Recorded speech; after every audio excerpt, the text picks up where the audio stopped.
मैं 35 साल अमेरिका में रहा हूं, मैं अपने अंदर से पाकिस्तान नहीं निकाल सका और मैं जबरदस्त। जख्मी हूं। मेरी ख्वाहिश है, मेरे कान तरस गए हैं कि मेरी मादरे मिल्लत से मेरे लिए कोई अच्छी खबर आए पाकिस्तान के लिए। On the other hand India के अंदर जारी बात है, फ्रीडम ऑफ स्पीच भी है, बहुत सारे लोग, सोशल मीडिया है, बड़ा कुछ है, लोग बड़ी बातें करते हैं। ट्रूडो के लिए जो प्राइम मिनिस्टर हैं उनके लिए जो मुश्किलात हैं बढ़ती नजर आ रही हैं। इवन उनकी अपने जो अपोजिशन है कनाडा में वो उन्हें बहुत टफ टाइम दे रही हैं। यूएस के एम्बेसडर ने सीक्रेट विजिट किया पाकिस्तान साइड कश्मीर का, ग्वादर पोर्ट का, क्या वजह होगी उसकी? कि डॉक्टर जयशंकर ने एक तरफ तो अमेरिका में अपनी एक फॉरेन पॉलिसी की आउटलाइन ड्रॉ की है, जिसको जारी बात है पूरी दुनिया बड़ी केयरफुली देख रही है, और एक ट्रांजिशन इंडिया के अंदर भी आ रही है जिसको समझने की ज़रूरत है। That is where the entire west including the Americans and everyone else, they are taking India very carefully. ये वो चीज़ें हैं जिनकी बुनियाद के ऊपर अमेरिका जो है वो अपनी सारी की सारी एनर्जी और तवानाइयाँ भारत के ऊपर सर्व कर रहा है। सबसे पहले तो मैं ये बताना चाहूंगा कि आज की जो खबर है कि कनेडियन स्पीकर साहब जिनका नाम एंथनी रोका है, उन्होंने रिजाइन कर दिया अब से 2 घंटे पहले। ठीक है। उसकी वजह जो एक वजह बनी है, उन्होंने एक 98 साला यारोस्लोवो होंगोस्लाविया से वार हीरो करके उन्होंने उनको बुलाया और उनको स्टैंडिंग उनको लिए बड़ी तालियां बजाई गई, बड़ा इस्तकबाल किया गया। और बाद में पता चला है कि वो नाजी थे जी और बिल्कुल। उनको पहले उन्होंने माफी मांगी और आज स्पीकर साहब एंथनी रोका ने रिजाइन किया है। अब जब ये रिजाइन हुआ है तो इससे भारत का केस मजीद मजबूत हो गया है कि कनेडियन मुसलसल अपने पार्लियामेंट के अंदर खड़े होकर बगैर किसी रिसर्च के इल्जाम लगाते हैं या वो इतना इन मामलात को सीरियस नहीं लेते। अब इंडिया जो है वो कहा जा रहा है कि एक प्रॉपर मैन्युफैक्चरिंग इकोनॉमी है और बन रही है, और एक ग्लोबल इलेक्ट्रॉनिक्स हब बन रही है। आप देखिए ये सारी जियोपॉलिटिकल एंड इकोनॉमिक एक जो बैकड्रॉप से चीज़ों को अगर देखें, और कहा यह जा रहा है कि तकरीबन $300 बिलियन का जो टारगेट है, कि वो इस सेक्टर को $300 बिलियन तक करना चाहते हैं अगले 1-2 साल के अंदर।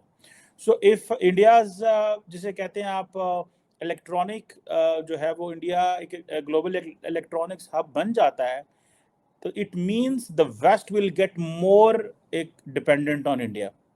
और ये जो एक प्रॉपर इंडिया के अंदर एक मैन्युफैक्चरिंग इकोसिस्टम आ रहा है, this is basically helping so much. In reality, they are working on economy. In reality, they are working to help the people give jobs. In reality, they are going for license with the global companies. जो Canada का जो एक एतमाद था दुनिया के अंदर, जो उनका एक गुडविल थी, एक एतमाद था उनका, वो बहाल कोई नया बंदा ही करेगा। अब वो जस्टिन ट्रूडो के बस। इंडिया इससे लिवरेज क्रिएट कर रहा है। ये जरा सानू कोई मुंह नहीं ना लांदा बाहर, that is because that we don't have any leverage. तो सबसे बड़ी बात आज एक जो हुई है वो ये थी कि आज यूनाइटेड नेशन जनरल असेंबली का आखिरी इजलास था और उसमें आखिरी इजलास के अंदर डॉक्टर जयशंकर साहब ने स्पीच दी है। मैं समझता हूं कि उन्होंने उनकी स्पीच सुनने वाली थी। ग्लोबल साउथ पे उन्होंने बात की है, विश्वामित्रा की उन्होंने बात की है, उन्होंने ब्रिक्स की बात की, उन्होंने क्वाड की बात की, I2U2 की बात की, और जो सबसे बड़ी बात उन्होंने ये की है कि 450 मिलियन लोगों को भारत के अंदर गुर्बत से ऊपर लाया गया। मैं समझता हूँ बहुत बड़ी अचीवमेंट है। आता है कि किस तरह की इंडिया की एक, जिसे कहते हैं ना, रेलेवेंस बनती जा रही है। और गवर्नमेंट, अगर आपको याद हो कि इंडिया की गवर्नमेंट ने पिछले दिनों को 10 अरब, if I am not wrong, $10 अरब इस सेक्टर में डाला था। बात नहीं है मेरे ख्याल। Remember one thing, when India is working, getting electronics hub, it means India's जो है, it gives India autonomy to do the decisions for। मेरे ख्याल में चोई साहब, आज जो वहां के स्पीकर का रिजाइन था एंथनी रोका का, उसने ये प्रूव किया है पूरी दुनिया को कि दे आर नॉट सीरियस और they are not mature people. ये उनका केस और इंटरनेशनल कम्युनिटी में वीक हो चुका है आज। और मैं समझता हूं कि अच्छा, उसमें माफी मांगे ना मांगे, उनका पॉलिटिकल कैरियर ओवर हो चुका है। जस्टिन ट्रूडो मेरे ख्याल में ही won't be able to win the next election. और दूसरा, उन्होंने नुकसान पहुंचाया है सिख कम्युनिटी को। दूसरा नुकसान पहुंचाया उन्होंने हिंदू कम्युनिटी को। तीसरा नुकसान उन्होंने कनाडा में रहने वाली हर माइनॉरिटी को नुकसान पहुंचाया। उनके इमेज, अपने कंट्री के इमेज को नुकसान पहुंचाया। बहुत अब खराब उसका हुआ है। अजाला किस तरह होगा? उसका अजाला कोई और नया लीडर, नया वजीर आजम आके करेगा। एग्जाम्पल इंडियंस ये कहते हैं कि जी हमें ये हक है, ठीक है, कि हम जो अमेरिका स्टाइल और CIA स्टाइल और MI6 स्टाइल हम ऑपरेशन कर सकते हैं। तो वो basically they don't do it because of their military power, they don't do because of their political mileage, they do it because of the West dependence on India on this supply chain. लेकिन एक बात है कि मैं अब इस चीज से बेजार हो चुका हूं, बिल्कुल देख देख के आपने हर हरबा कर लिया है, हर तरीके से पाकिस्तान को लूट लिया है। मैं ये कहता हूं 21st सेंचुरी जियो इकोनॉमिक्स का दौर है। अब नफरतों को खत्म, आपने नफरतें 76 साल की हैं, कोशिश करें बेहतरी की, कि अब कुछ कोई और आइडिया लगा कर देखें, कोई बेहतरी का आइडिया लगा कर देखें।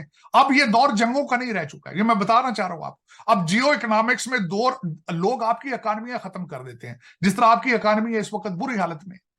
So Canada, with all that what's going on, cannot ignore India और उनको भेजना पड़ा, डिस्पाइट द फैक्ट कि इंडिया ने उनके वीजे बंद कर दिए, लेकिन उनको भेजना पड़ा अपना बंदा।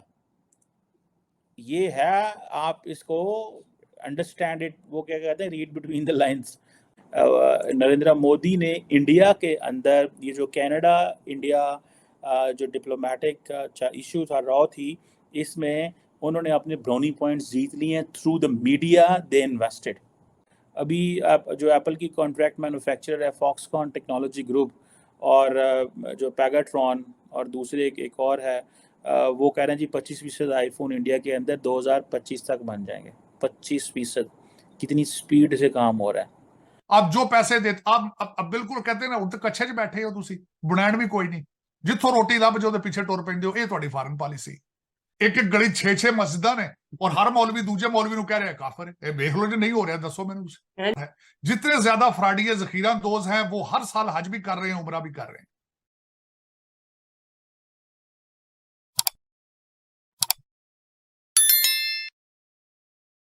being shaped